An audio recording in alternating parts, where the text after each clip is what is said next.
তারা আসলে বাংলাদেশ সরকারকে একটা বিব্রতকর অবস্থায় ফেলতে চায়। আপনারা জানেন আমাদের আজকের যে নিষিদ্ধ কার্যক্রম, যে দলটি, সেই দলের প্রতিষ্ঠাবার্ষিকী উপলক্ষে বিভিন্ন ঢাকা শহরের বিভিন্ন জায়গায়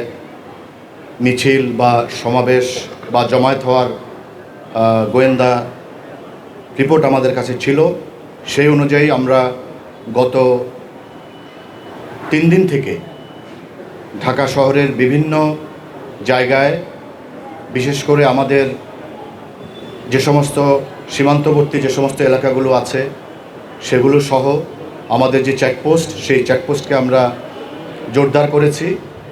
এবং আমাদের যে পিকেট, সেই পিকেটগুলোর সংখ্যা আমরা বাড়িয়েছি এবং আমাদের মোবাইল পেট্রোল, ফুট পেট্রোলের সংখ্যা বাড়িয়েছি। সাদা পোশাকে আমাদের যে ডিউটি, সাদা পোশাকে ডিউটি, টহল, মোবাইল, সেগুলোর সংখ্যা আমরা বাড়িয়েছি। এবং আপনি জানেন যে বিভিন্ন সন্দেহভাজন ব্যক্তিরা বা এই নিষিদ্ধ কার্যক্রম যে দলটি, সেই দলের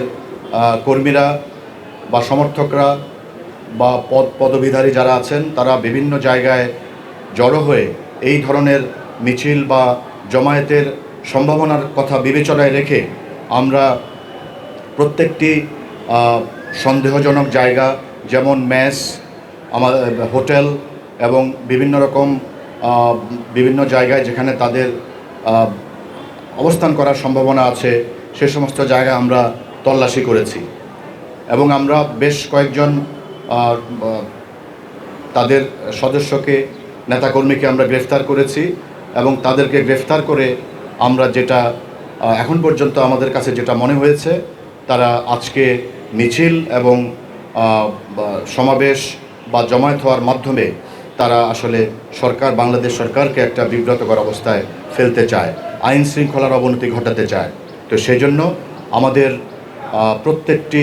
ঢাকা মেট্রোপলিটন পুলিশের প্রত্যেকটি সদস্য দিনরাত